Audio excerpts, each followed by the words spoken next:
ሰላም ጤና ይስጥልን ተመልካቾቻችን ከኢሳት ቴሌቪዥን የሰዓቱን ዜናዎች አቀርባለሁ መሳይ መኮንን ነኝ። በኮሎኔል ደመቀ ዘውዱና በሌሎች የወልቃይት ማንነት ኮሚቴ አባላት ላይ በአዲስ አበባ የተመሰረተው ክስ ለሁለተኛ ጊዜ ማክሰኞ ዕለት ታየ። ኮሎኔል ደመቀ ዘውዴ አሁንም በጎንደር ወህኒ ቤት ይገኛሉ። አቶ አታላይ ዛፌ፣ አቶ መብራቱ ጌታውን፣ አቶ አለነ ሻማ፣ አቶ ጌታቸው አደመ እንዲሁም ነጋ ባንቲሁን ማክሰኞ ታህሳስ 18 2009 ፍርድ ቤት የቀረቡ ሲሆን ተለዋጭ ቀጠሮ ለጥር 4 2009 ተሰጥቷቸው ወደ ወህኒ ተመልሰዋል። በሌላ በኩል የህዝባዊ ወያኔ ሓርነት ትግራይ ህወሓት ደጋፊ ድረገጾች የአማራ ክልል ፕሬዝዳንት አቶ ገዱ አንዳርጋቸው ከስልጣን እንዲወርዱ ጥሪ በማቅረብ ላይ ይገኛሉ። አቶ ገዱ አንዳርጋቸውም ሆነ አቶ ደመቀ መኮንን ለዚህ ስፍራና ስልጣን የበቃችሁት በትግራይ ልጆች መስዋዕትነት ነው፣ ያለ ህዝባዊ ወያኔ ሓርነት ትግራይ ህወሓት ምንም ናችሁ በማለት አሳስበዋቸዋል። ዝርዝሩን ሲሳገና ያቀርበዋል። ታህሳስ 5 ቀን 2009 ዓ.ም በፌደራሉ ከፍተኛ ፍርድ ቤት 19ኛ ወንጀል ችሎት በወልቃይት ህዝብ የአማራ ብሔርተኝነት ማንነት ጥያቄ ኮሚቴ አባላት ላይ የተመሰረተው ክስ ህገ መንግስታዊውን ስርዓት በኃይል የማፍረስ ዓላማ ይዞ ዓላማውን ለማስፈጸምና በመንግስት ላይ ተጽዕኖ ለማሳደር እንዲሁም ህብረተሰቡን ለማስፈራራትና የሀገሪቱን ፖለቲካዊ ህገ መንግስታዊና ኢኮኖሚያዊ ወይንም ማህበራዊ ተቋማትን ለማናጋትና ለማፈራረስ የሚንቀሳቀሰውን አርበኞች ግንቦት 7 ተብሎ የሚጠራውን የሽብር ቡድን ተልዕኮ ለማስፈጸም ራሱን የወልቃይት ህዝብ የአማራ ብሔርተኝነት የማንነት ጥያቄ ኮሚቴ በማቋቋም በዚያ ሽፋን ከሽብር ቡድኑ ጋር ግንኙነት በመመስረት በትግራይ ክልላዊ መንግስትና በወልቃይት መስተዳድሮች ላይ የግድያና አፈና እርምጃ እንዲወሰድባቸው ለወጣቶች የጦር መሳሪያ አስታጥቀው መንቀሳቀሳቸውን በክሱ ይዘረዝራል። ኮሎኔል ደመቀ ዘውዱን ለመያዝ የጸጥታ ኃይሎቹ በተንቀሳቀሱበት ወቅት ሐምሌ 5 2008 ዓ.ም ተከሰተ ያለውን ሁኔታ አቃቤ ህግ በክሱ አመልክቷል።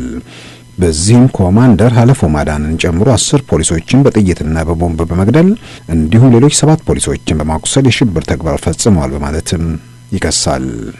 ከሐምሌ 5 2008 ጀምሮ እስከ ነሐሴ 5 2008 በሰሜን ጎንደር ዙሪያ ደባርቅ፣ ወሮታ፣ ደምቢያ፣ ወገራ፣ በምዕራብ አርማጮ፣ በመተማ ዮሐንስ፣ በመተማ ዙሪያ በአስነሱት አመጽ ከ95 ሚሊዮን ብር በላይ የሚገመት ንብረት እንዲወድም አድርገዋል በማለትም ከሷል። በዚህም የህዝባዊ ወያኔ ሓርነት ትግራይ ንብረት የሆነው የሰሌዳ ቁጥሩ 61630 ሰላም አውቶቡስ መቃጠሉን በክሱ ውስጥ ተጠቅሷል። በጎንደር ከተማ በሚገኙ ቀበሌዎች በመንግስትና የህዝብ ተቋማት በተሽከርካሪዎች ላይ 10,679,945 ብር ውድመት መከተሉም ክሱ ውስጥ ተመልክቷል። ከጎንደር ባሻገርም ከነሐሴ 18 እስከ ነሐሴ 4 2008 በምዕራብ ጎጃም በሚገኙት በባህር ዳር ዙሪያ በመራዊ ከተማ፣ በሜጫ ወረዳ፣ በቡሬ፣ በደጋዳሞት አዴት ከተማ፣ በፍኖተ ሰላምና በባህር ዳር ከተሞች ከ95 ሚሊዮን 345 ሺህ ብር በላይ የሚገመን ንብረት ላይ ከፍተኛ ጉዳት አድርሳቸዋል በሚልም ተከሰዋል። ይህ ክስ በቅድሚያም በኮሎኔል ደመቀ ዘውዱ ላይ በአማራ ክልል የቀረበ ሲሆን አሁን ሌሎች የኮሚቴ አባላትን ጨምሮ ከታህሳስ 5 2009 ጀምሮ በአዲስ አበባ የፌደራል ከፍተኛ ፍርድ ቤት 19ኛ ወንጀል ችሎት በመታየት ላይ ይገኛል። ማክሰኞ ታህሳስ 18 2009 ዓ.ም ለሁለተኛ ጊዜ የቀረቡት አቶ አታላይ ዛፌ፣ አቶ መብራቱ ጥላሁን፣ አቶ አለነ ሻማ፣ አቶ ጌታቸው አደራ እንዲሁም አቶ ነጋ ባንቲሁን ለፊታችን ጥር 2009 ዓ.ም ለሶስተኛ ጊዜ ተለዋጭ ቀጠሮ ተሰጥቷቸዋል። አቃቤ ህግ ምርመራን ስላልጨረስኩና ሌሎች የሚጨመሩ ሰዎች ስላሉ በሚል ባቀረበው ጥያቄ ፍርድ ቤቱ ተለዋጩን ቀጠሮ ሰጥቷል። ከወልቃይት የአማራ ማንነት የኮሚቴ አባላት 6ቱ በማዕከላዊ ምርመራ እስር ቤት ሲገኙ 9ኙ በዳንሻ ወህኒ ቤት መሆናቸው ተመልክቷል። ከኮሚቴ አባላቱ 3ቱ የተሰደዱ ሲሆን ኮሎኔል ደመቀ ዘውዱ አሁንም በጎንደር ወህኒ ቤት ይገኛሉ። እርሳቸውን ከጎንደር ወህኒ ቤት ወደ አዲስ አበባ ለመውሰድ በመንግስት በኩል በርካታ ጥረቶች ቢካሄዱም በህዝብ ግፊትና ተቃውሞ መገታቱ ይታወሳል። ይህ በእንዲህ እንዳለም የወልቃይት የአማራ ማንነት ኮሚቴ አባላት ጎንደር ላይ የተሰባሰቡ እንዲያድሙ ሁኔታዎችን ያመቻቸው የአማራ ክልል መንግስት በተለይም አቶ ገዱ አንዳርጋቸው ናቸው በማለት ትግራይ ኦንላይን፣ አይጋ ፎረም፣ ወራይና የተባሉ የህወሓት ደጋፊ ድረገጾች አቶ ገዱ አንዳርጋቸው ከስልጣን እንዲወርዱ ብሎም እንዲታሰሩ የጠናከረ ዘመቻ ቀጥለዋል። በተለይ ብርሃኔ ካሳይ የተባሉ በትግራይ ኦንላይን ላይ ባቀረቡ ጽሁፍ አቶ ገዱ አንዳርጋቸው በጎንደር ውስጥ ትግራዮች ለጥቃት እንዲጋለጡ አድርገዋል፣ ድርጅታቸውን ባዴንና አስተዳደራቸውን ከአርበኞች ግንቦት 7 ሰርጎ ገቦች መከላከል አልቻሉም በማለት ከሰዋል። ጸሐፊው ሲቀጥሉም እርሳቸውን ማለትም አቶ ገዱንም ሆነ የባዴን ሊቀመንበርና ምክትል ጠቅላይ ሚኒስትሩን አቶ ደመቀ መኮንንን ለዚህ ወንበር የበቃችሁት በትግራይ ልጆች ህይወት መስዋዕትነት ነው በማለትም ውለታ አለባችሁ በሚል መልእክት አስተላልፈዋል። በተለይ አቶ ገዱ አንዳርጋቸው ላይ በማነጣጠርም ከስልጣን መልቀቅ ብቻ ሳይሆን ወህኒ ሊወርዱ ይገባል ሲሉም ጥሪ አቅርበዋል። ትግሬዎች በጥቁር አፍሪካ ጠንካራ የተባለውን የደርግ ጦር ተፋልመው በማሸነፍ ኢትዮጵያን በፈጣን የኢኮኖሚ እድገት ላይ ከሚገኙ የዓለም ሀገራት አንዷ እንድትሆን አድርገዋል በማለትም በጽሁፋቸው የተኩራሩት አቶ ብርሃኔ ካሳይ በትግራይ ልጆች መስዋዕትነት ስልጣን ይዘዋል ያሏቸውን አቶ ገዱን ከስልጣን እንዲወርዱና እንዲታሰሩም ወትውተዋል። ይጠየቁባቸዋል ያሏቸውን ወንጀሎች ዘርዝረዋል።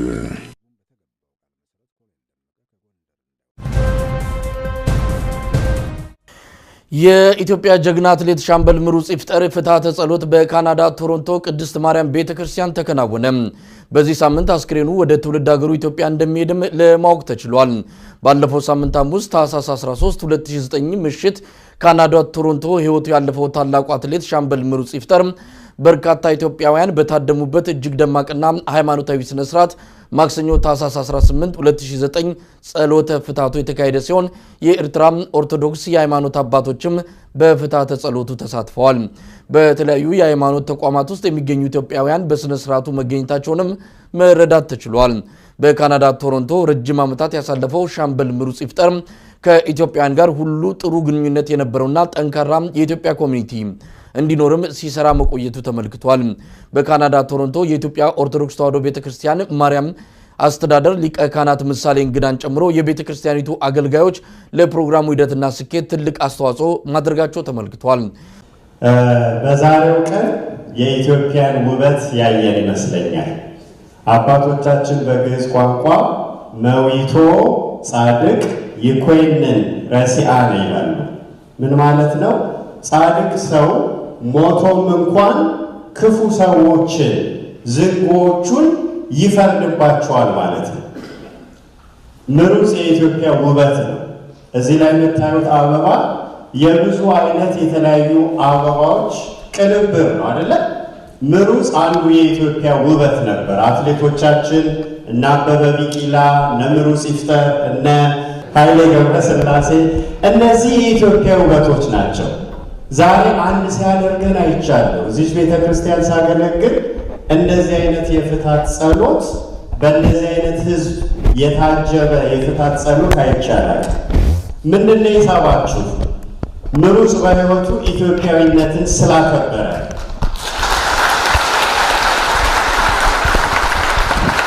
ዛሬ ክብር የሰጣችሁት ለአንድ ሻምበል ምሩጽ ብቻ ሳይሆን ለኢትዮጵያ ነው። ክብርና ምስጋና ለአምላካችሁ። በኢትዮጵያ አትሌቲክስ ውስጥ እጅግ ደማቅ ታሪክ ከጻፉት አትሌቶች በግንባር ቀደምትነት ከሚጠቀሱት አንዱ የሆነው ሻምበል ምሩጽ ይፍጠር አስክሬን በዚህ ሳምንት መጨረሻ ወደ ኢትዮጵያ እንደሚጓዝ የሚጠበቅ ሲሆን የቀብሩ ስነ ስርዓትም የሚያስተባብር ኮሚቴ በአገር ቤት መቋቋሙን ለማወቅ ተችሏል። ኢትዮጵያ በአፍሪካ አስደንጋጭ ነው የተባለው የውጭ ዕዳ ክምችት ካለባቸው 10 ሀገራት መካከል አንዷ ሆና ተፈረጀች። እንደ ፈረንጆቹ አቆጣጠር እስከ 2015 ዓ.ም የሀገሪቱ የዕዳ ክምችት ይፋ ያደረገ አንድ ዓለም አቀፍ መጽሔት የሀገሪቱ የዕዳ ክምችት 22 ቢሊዮን ዶላር አካባቢ እንደነበር በቅርቡ ባወጣው ሪፖርት አስፍሯል። ይሁንና በተያዘው የፈረንጆች 2016 ዓ.ም የዕዳ ክምችት ወደ 36 ቢሊዮን ዶላር አካባቢ መድረሱን ሲገልጽ ቆይቷል። እንግዱ ወልዴም ዝርዝር ያቀርባል። ከአህጉሪቱ በከፍተኛ ዕዳ ውስጥ ከተዘፈቁት 10 ሀገራት መካከል ኢትዮጵያ በ7ኛ ደረጃ የተቀመጠች ሲሆን ደቡብ አፍሪካና ግብጽ እያንዳንዳቸው እንደየቅደም ተከተላቸው የ143 እና የ46 ቢሊዮን ዶላር ባለ ዕዳ መሆናቸውን አንሰርስ አፍሪካ የተሰኘ መጽሔት ዘግቧል። ሱዳን፣ ሞሮኮ፣ ቱኒዚያ እና አንጎላ ከ3ኛ እስከ 6ኛ ደረጃ ላይ የተቀመጡ ሲሆን ጋና፣ ታንዛኒያ፣ ናይጄሪያ ከ15 እስከ 10 ቢሊዮን የሚደርስ ዕዳ በመያዝ 10ኛ ደረጃ ላይ ተቀምጠዋል። የኢትዮጵያ አጠቃላይ የዕዳ ክምችት እንደ ፈረንጆች አቆጣጠር በ2015 50 በመቶ የሚሆነውን አጠቃላይ የአገሪቱ ዓመታዊ ምርት የሚያህል ሲሆን ይኸው አሃዝ ዕዳው በመጨመሩ ሳቢያ ወደ 55 በመቶ አካባቢ ማሻቀቡን ለመረዳት ተችሏል። መንግስት እያካሄደ ያላቸው በርካታ የልማት ፕሮጀክቶች በአገርና በውጭ አበዳሪ አካላት የሚከናወኑ በመሆናቸው የአገሪቱ የዕዳ ክምችት ከጊዜ ወደ ጊዜ እየጨመረ በመሄድ ላይ መሆኑን ለመረዳት ተችሏል። የመንገድ፣ የቴሌኮሙኒኬሽን እንዲሁም የኃይል ማመንጫ ግንባታዎች አብዛኛዎቹ በብድር በሚገኝ ገንዘብ እየተከናወኑ ያሉ በመሆናቸው ድርጊቱ በአገሪቱ የኢኮኖሚ እድገት ላይ የራሱን ተጽዕኖ እያሳደረ እንደሚገኝ የፋይናንስ ተቋማት ይገልጻሉ። የመንግስት ባለስልጣናት ግን አገሪቱ እየተበደረች ያለው ገንዘብ ዕዳ የመክፈል አቅሟን ያገናዘበ በመሆኑ በኢኮኖሚ እድገቱ ላይ ተጽዕኖ አያመጣም በማለት እያቀረቡ ያሉ ማሳሰቢያዎችን ያጣጥላሉ። አገሪቱ ከተለያዩ ዓለም አቀፍ አበዳሪ አካላት እየወሰደች ያለው ብድር ከፍተኛ ወለድ የሚከፈልበት በመሆኑ ዕዳው ለረጅም ዓመታት በኢኮኖሚ እንቅስቃሴው ላይ እንቅፋት እንደሚሆን የምጣኔ ሀብት ባለሙያዎች ያስረድተዋል። በተያያዘው 2009 ዓመተ ምህረት መንግስት ለሀገሪቱ ከበጀተው ወደ 13 ቢሊዮን ዶላር አካባቢ ውስጥ ወደ 1.5 ቢሊዮን ዶላር ለውጪ ዕዳ ክፍያ እንዲውል ውሳኔ ማስተላለፉ ይታወሳል። ይሁንና አገሪቱ እየወሰደች ያለው ዕዳና እየከፈለች ያለው የገንዘብ መጠን የሚመጣጠን ባለመሆኑ የዕዳ ክምችቱን ከፍሎ ለማጠቃለል ረጅም ጊዜን ይወስዳል ተብሎ ይገመታል። ከቅርብ ጊዜ ወዲህ የኢትዮጵያ የውጭ ንግድ እየቀነሰ መምጣቱ በውጪ ምንዛሬ ክምችት ላይ ተጽዕኖ በማሳደር የአገሪቱን ዕዳ ክፍያ አቅም እየተፈታተነ ነው እንደሚገኝ ከቅርብ ጊዜ ወዲህ የኢትዮጵያ ውጭ ንግድ እየቀነሰ መምጣቱ በውጪ ምንዛሬ ክምችት ላይ ተጽዕኖ በማሳደር የአገሪቱን የዕዳ ክፍያ አቅም እየተፈታተነው እንደሚገኝም የምጣኔ ሀብት ባለሙያዎች ይገልጻሉ። የዓለም ባንክ በበኩሉ አገሪቱ ያለባትን የውጭ ምንዛሬ እጥረትና ዕዳ ክፍያ ለማሻሻል የፖሊሲ ማሻሻያ በአስቸኳይ ተግባራዊ ማድረግ እንዳለባት አሳስቧል። የኢትዮጵያ የውጭ ንግድ ገቢ እየቀነሰና የውጭ ምንዛሪ ክምችት እየቀነሰ መምጣት የአገሪቱ የዋጋ ግሽበት እንዲያድግ ምክንያት መሆኑም ተመልክቷል። ያለፈው ወር አጠቃላይ የአገሪቱ የዋጋ ግሽበትን ይፋ ያደረገው የማዕከላዊ ስታቲስቲክስ ኤጀንሲ የዋጋ ግሽበቱ ከ5.6 በመቶ ወደ 7 በመቶ ማደጉን ይፋ ማድረጉ ይታወሳል።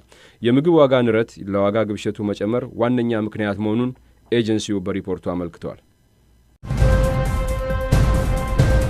በመጨረሻም ባለፈው ሳምንት በጀርመን በርሊን ከተማ በአንድ የመገበያያ ስፍራ ከተፈጸመ የሽብር ጥቃት ጋር ግንኙነት አለው የተባለ አንድ ቱኒዚያዊ ረቡዕ በቁጥጥር ስር መዋሉን የጀርመን ፖሊስ አስታወቀ። ስሙ ይፋ ያልተደረገው የ40 ዓመቱ ቱኒዚያዊ የስልክ ቁጥሩ የሽብር ድርጊቱን ፈጽሞ ከነበረው አኒስ አምሪ የእጅ ስልክ ላይ መገኘቱን ቢቢሲ የጀርመን የጸጥታ ኃይሎችን ዋቢ በማድረግ ዘግቧል። ዝርዝሩን ብሩኪባስ ያቀርበዋል። የጀርመን የጸጥታ ኃይሎች የአምሪ ግድያን ተከትሎ በ40 ዓመቱ ቱኒዚያዊ ላይ ክትትልን ሲያደርጉ የቆየ ሲሆን ረቡዕ በመኖሪያና በስራ ቦታው ባካሄዱት ወረራ በቁጥጥር ስር ሊያውሉት መቻላቸው ታውቋል።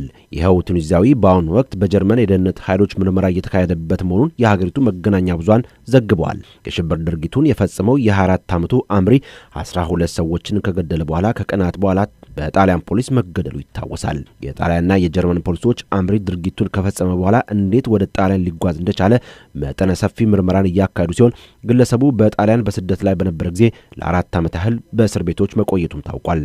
ይህ በእንዲህ እንዳለም ከአምሪ ቦርሳ የተገኘን የኔዘርላንድ የእጅ ስልክ ሲም ካርድ ተከትሎ የሀገሪቱ የጸጥታ ኃይሎች ግለሰቡ ከጀርመኑ ጥቃት በኋላ ወደ ሀገራቸው ገብቶ እንደነበር ለማወቅ ምርመራ በማካሄድ ላይ መሆናቸውን ረቡዕ ይፋ አድርገዋል።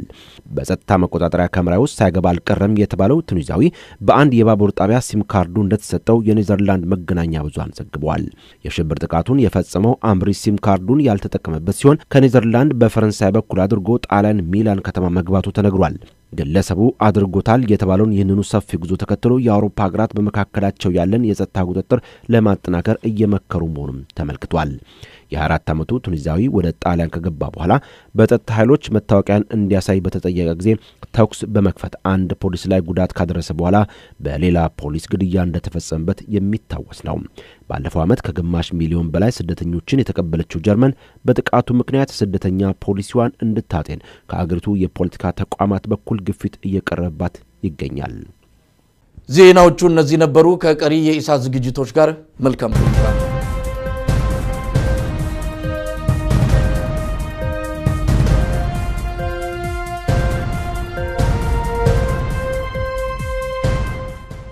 ግንባታዎች አብዛኛዎቹ በብድር በሚገኝ ገንዘብ እየተከናወኑ ያሉ በመሆናቸው ድርጊቱ በአገሪቱ የኢኮኖሚ እድገት ላይ የራሱን ተጽዕኖ እያሳደረ እንደሚገኝ የፋይናንስ ተቋማት ይገልጻሉ። የመንግስት ባለስልጣናት ግን አገሪቱ እየተበደረች ያለው ገንዘብ ዕዳ የመክፈል አቅሟን ያገናዘበ በመሆኑ በኢኮኖሚ እድገቱ ላይ ተጽዕኖ አያመጣም በማለት እያቀረቡ ያሉ ማሳሰቢያዎችን ያጣጥላሉ። አገሪቱ ከተለያዩ ዓለም አቀፍ አበዳሪ አካላት እየወሰደች ያለው ብድር ከፍተኛ ወለድ የሚከፈልበት በመሆኑ ዕዳው ለረጅም ዓመታት በኢኮኖሚ እንቅስቃሴው ላይ እንቅፋት እንደሚሆን የምጣኔ ሀብት ባለሙያዎች ያስረድተዋል። በተያያዘው 2009 ዓመተ ምህረት መንግስት ለሀገሪቱ ከበጀተው ወደ 13 ቢሊዮን ዶላር አካባቢ ውስጥ ወደ 1.5 ቢሊዮን ዶላር ለውጪ ዕዳ ክፍያ እንዲውል ውሳኔ ማስተላለፉ ይታወሳል። ይሁንና አገሪቱ እየወሰደች ያለው ዕዳና እየከፈለች ያለው የገንዘብ መጠን የሚመጣጠን ባለመሆኑ የዕዳ ክምችቱን ከፍሎ ለማጠቃለል ረጅም ጊዜን ይወስዳል ተብሎ ይገመታል። ከቅርብ ጊዜ ወዲህ የኢትዮጵያ የውጭ ንግድ እየቀነሰ መምጣቱ በውጪ ምንዛሬ ክምችት ላይ ተጽዕኖ በማሳደር የአገሪቱን ዕዳ ክፍያ አቅም እየተፈታተነ ነው እንደሚገኝ ከቅርብ ጊዜ ወዲህ የኢትዮጵያ ውጭ ንግድ እየቀነሰ መምጣቱ በውጪ ምንዛሬ ክምችት ላይ ተጽዕኖ በማሳደር የአገሪቱን የዕዳ ክፍያ አቅም እየተፈታተነው እንደሚገኝም የምጣኔ ሀብት ባለሙያዎች ይገልጻሉ። የዓለም ባንክ በበኩሉ አገሪቱ ያለባትን የውጭ ምንዛሬ እጥረትና ዕዳ ክፍያ ለማሻሻል የፖሊሲ ማሻሻያ በአስቸኳይ ተግባራዊ ማድረግ እንዳለባት አሳስቧል። የኢትዮጵያ የውጭ ንግድ ገቢ እየቀነሰና የውጭ ምንዛሪ ክምችት እየቀነሰ መምጣት የአገሪቱ የዋጋ ግሽበት እንዲያድግ ምክንያት መሆኑም ተመልክቷል። ያለፈው ወር አጠቃላይ የአገሪቱ የዋጋ ግሽበትን ይፋ ያደረገው የማዕከላዊ ስታቲስቲክስ ኤጀንሲ የዋጋ ግሽበቱ ከ5.6 በመቶ ወደ 7 በመቶ ማደጉን ይፋ ማድረጉ ይታወሳል።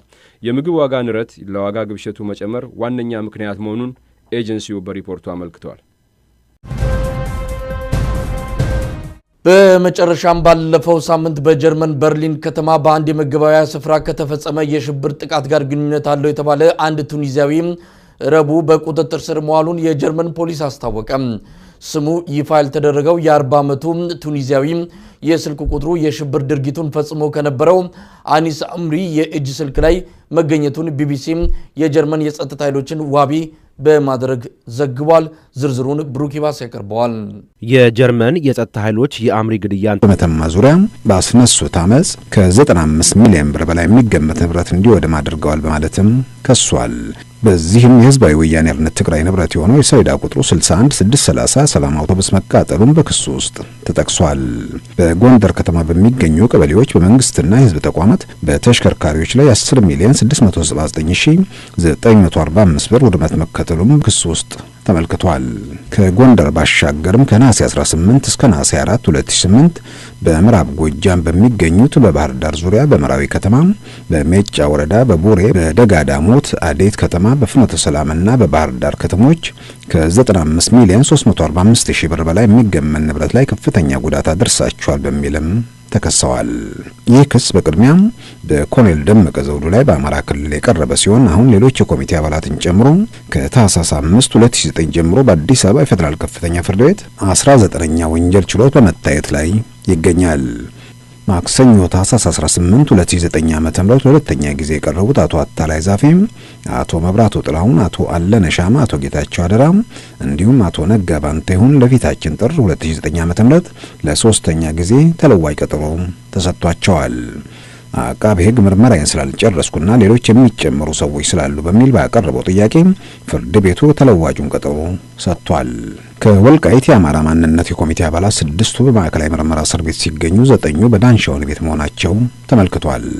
ከኮሚቴ አባላቱ 3ቱ የተሰደዱ ሲሆን ኮሎኔል ደመቀ ዘውዱ አሁንም በጎንደር ወህኒ ቤት ይገኛሉ። እርሳቸውን ከጎንደር ወህኒ ቤት ወደ አዲስ አበባ ለመውሰድ በመንግስት በኩል በርካታ ጥረቶች ቢካሄዱም በህዝብ ግፊትና ተቃውሞ መገታቱ ይታወሳል። ይህ በእንዲህ እንዳለም የወልቃይት የአማራ ማንነት ኮሚቴ አባላት ጎንደር ላይ የተሰባሰቡ እንዲያድሙ ሁኔታዎችን ያመቻቸው የአማራ ክልል መንግስት በተለይም አቶ ገዱ አንዳርጋቸው ናቸው በማለት ትግራይ ኦንላይን፣ አይጋ ፎረም፣ ወራይና የተባሉ የህወሓት ደጋፊ ድረገጾች አቶ ገዱ አንዳርጋቸው ከስልጣን እንዲወርዱ ብሎም እንዲታሰሩ የጠናከረ ዘመቻ ቀጥለዋል። በተለይ ብርሃኔ ካሳይ የተባሉ በትግራይ ኦንላይን ላይ ባቀረቡ ጽሁፍ አቶ ገዱ አንዳርጋቸው በጎንደር ውስጥ ትግራዮች ለጥቃት እንዲጋለጡ አድርገዋል። ድርጅታቸውን ብአዴንና አስተዳደራቸውን ከአርበኞች ግንቦት 7 ሰርጎ ገቦች መከላከል አልቻሉም በማለት ከሰዋል። ጸሐፊው ሲቀጥሉም እርሳቸውን ማለትም አቶ ገዱንም ሆነ የብአዴን ሊቀ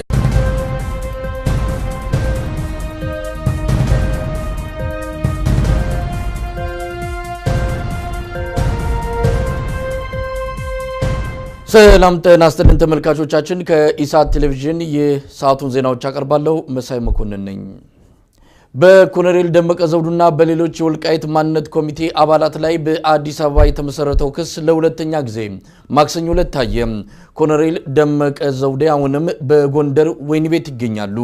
አቶ አታላይ ዛፌ፣ አቶ መብራቱ ጌታውን፣ አቶ አለነ ሻማ፣ አቶ ጌታቸው አደመ እንዲሁም ነጋ ባንቲሁን ማክሰኞ ታህሳስ 18 2009 ፍርድ ቤት የቀረቡ ሲሆን ተለዋጭ ቀጠሮ ለጥር 4 2009 ተሰጥቷቸው ወደ ወህኒ ተመልሰዋል። በሌላ በኩል የህዝባዊ ወያኔ ሓርነት ትግራይ ህወሓት ደጋፊ ድረገጾች የአማራ ክልል ፕሬዝዳንት አቶ ገዱ አንዳርጋቸው ከስልጣን እንዲወርዱ ጥሪ በማቅረብ ላይ ይገኛሉ። አቶ ገዱ አንዳርጋቸውም ሆነ አቶ ደመቀ መኮንን ለዚህ ስፍራና ስልጣን የበቃችሁት በትግራይ ልጆች መስዋዕትነት ነው፣ ያለ ህዝባዊ ወያኔ ሓርነት ትግራይ ህወሓት ምንም ናችሁ በማለት አሳስበዋቸዋል። ዝርዝሩን ሲሳይገና ያቀርበዋል። ታህሳስ 5 ቀን 2009 ዓ.ም በፌደራሉ ከፍተኛ ፍርድ ቤት 19ኛ ወንጀል ችሎት በወልቃይት ህዝብ የአማራ ብሔርተኝነት ማንነት ጥያቄ ኮሚቴ አባላት ላይ የተመሰረተው ክስ ህገ መንግስታዊውን ስርዓት በኃይል የማፍረስ ዓላማ ይዞ ዓላማውን ለማስፈጸምና በመንግስት ላይ ተጽዕኖ ለማሳደር እንዲሁም ህብረተሰቡን ለማስፈራራትና የሀገሪቱን ፖለቲካዊ ህገ መንግስታዊና ኢኮኖሚያዊ ወይንም ማህበራዊ ተቋማትን ለማናጋትና ለማፈራረስ የሚንቀሳቀሰውን አርበኞች ግንቦት 7 ተብሎ የሚጠራውን የሽብር ቡድን ተልዕኮ ለማስፈጸም ራሱን የወልቃይት ህዝብ የአማራ ብሔርተኝነት የማንነት ጥያቄ ኮሚቴ በማቋቋም በዚያ ሽፋን ከሽብር ቡድኑ ጋር ግንኙነት በመመስረት በትግራይ ክልላዊ መንግስትና በወልቃይት መስተዳድሮች ላይ የግድያና አፈና እርምጃ እንዲወሰድባቸው ለወጣቶች የጦር መሳሪያ አስታጥቀው መንቀሳቀሳቸውን በክሱ ይዘረዝራል። ኮሎኔል ደመቀ ዘውዱን ለመያዝ የጸጥታ ኃይሎቹ በተንቀሳቀሱበት ወቅት ሐምሌ 5 2008 ዓ.ም ተከሰተ ያለውን ሁኔታ አቃቤ ህግ በክሱ አመልክቷል። በዚህም ኮማንደር ሀለፎ ማዳንን ጨምሮ 10 ፖሊሶችን በጥይትና በቦምብ በመግደል እንዲሁም ሌሎች 7 ፖሊሶችን በማቁሰል የሽብር ተግባር ፈጽመዋል በማለትም ይከሳል። ከሐምሌ 5 2008 ጀምሮ እስከ ነሐሴ 5 2008 በሰሜን ጎንደር ዙሪያ፣ ደባርቅ፣ ወሮታ፣ ደምቢያ፣ ወገራ፣ በምዕራብ አርማጮ፣ በመተማ ዮሐንስ፣ ኃይሌ ገብረስላሴ እነዚህ የኢትዮጵያ ውበቶች ናቸው። ዛሬ አንድ ሲያደርገን አይቻለሁ። እዚህ ቤተክርስቲያን ሳገለግል እንደዚህ አይነት የፍታት ጸሎት በእንደዚህ አይነት ህዝብ የታጀበ የፍታት ጸሎት አይቻላል። ምንድነው የሳባችሁ? ምሩጽ በህይወቱ ኢትዮጵያዊነትን ስላከበረ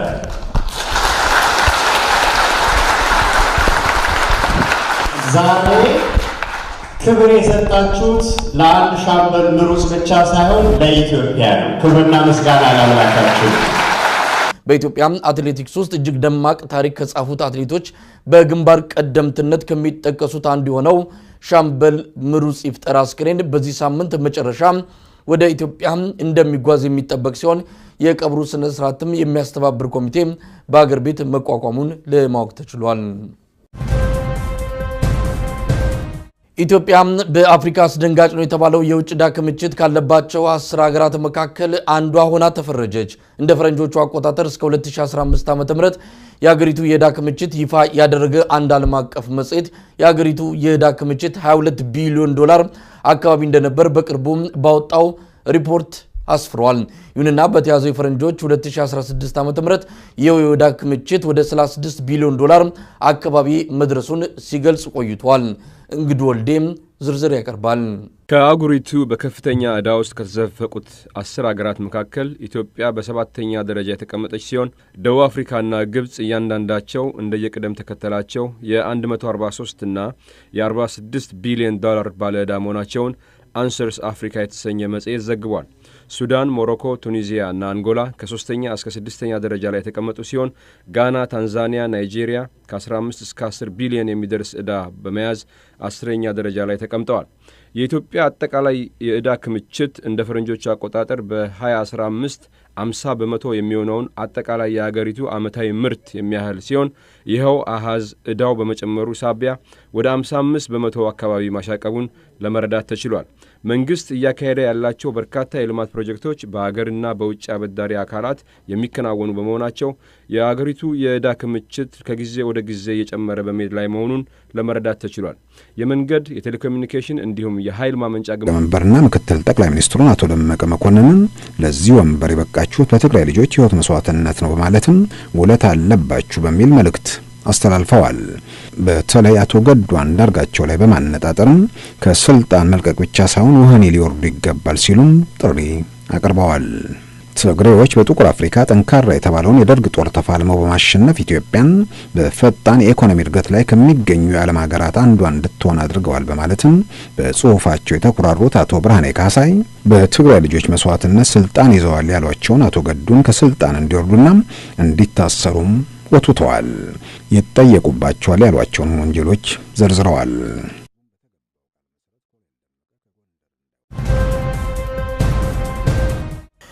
የኢትዮጵያ ጀግና አትሌት ሻምበል ምሩጽ ይፍጠር ፍትሐተ ጸሎት በካናዳ ቶሮንቶ ቅድስት ማርያም ቤተክርስቲያን ተከናወነ። በዚህ ሳምንት አስክሬኑ ወደ ትውልድ ሀገሩ ኢትዮጵያ እንደሚሄድም ለማወቅ ተችሏል። ባለፈው ሳምንት ሐሙስ ታህሳስ 13 2009 ምሽት ካናዳ ቶሮንቶ ህይወቱ ያለፈው ታላቁ አትሌት ሻምበል ምሩጽ ይፍጠር በርካታ ኢትዮጵያውያን በታደሙበት እጅግ ደማቅና ሃይማኖታዊ ስነ ስርዓት ማክሰኞ ታህሳስ 18 2009 ጸሎተ ፍትሐቱ የተካሄደ ሲሆን የኤርትራ ኦርቶዶክስ የሃይማኖት አባቶችም በፍትሐተ ጸሎቱ ተሳትፈዋል። በተለያዩ የሃይማኖት ተቋማት ውስጥ የሚገኙ ኢትዮጵያውያን በስነ ስርዓቱ መገኘታቸውንም መረዳት ተችሏል። በካናዳ ቶሮንቶ ረጅም ዓመታት ያሳለፈው ሻምበል ምሩጽ ይፍጠር ከኢትዮጵያውያን ጋር ሁሉ ጥሩ ግንኙነት የነበረውና ጠንካራ የኢትዮጵያ ኮሚኒቲ እንዲኖርም ሲሰራ መቆየቱ ተመልክቷል። በካናዳ ቶሮንቶ የኢትዮጵያ ኦርቶዶክስ ተዋሕዶ ቤተክርስቲያን ማርያም አስተዳደር ሊቀ ካህናት ምሳሌ እንግዳን ጨምሮ የቤተክርስቲያኒቱ አገልጋዮች ለፕሮግራሙ ሂደትና ስኬት ትልቅ አስተዋጽኦ ማድረጋቸው ተመልክቷል። በዛሬው ቀን የኢትዮጵያን ውበት ያየን ይመስለኛል። አባቶቻችን በግዕዝ ቋንቋ መዊቶ ጻድቅ ይኮንን ረሲአነ ይላሉ። ምን ማለት ነው? ጻድቅ ሰው ሞቶም እንኳን ክፉ ሰዎችን ዝንጎቹን ይፈርድባቸዋል ማለት ነው። ምሩጽ የኢትዮጵያ ውበት ነው። እዚህ ላይ የምታዩት አበባ የብዙ አይነት የተለያዩ አበባዎች ቅንብር ነው አይደለ? ምሩጽ አንዱ የኢትዮጵያ ውበት ነበር። አትሌቶቻችን እነ አበበ ቢቂላ፣ እነ ምሩጽ ይፍጠር፣ እነ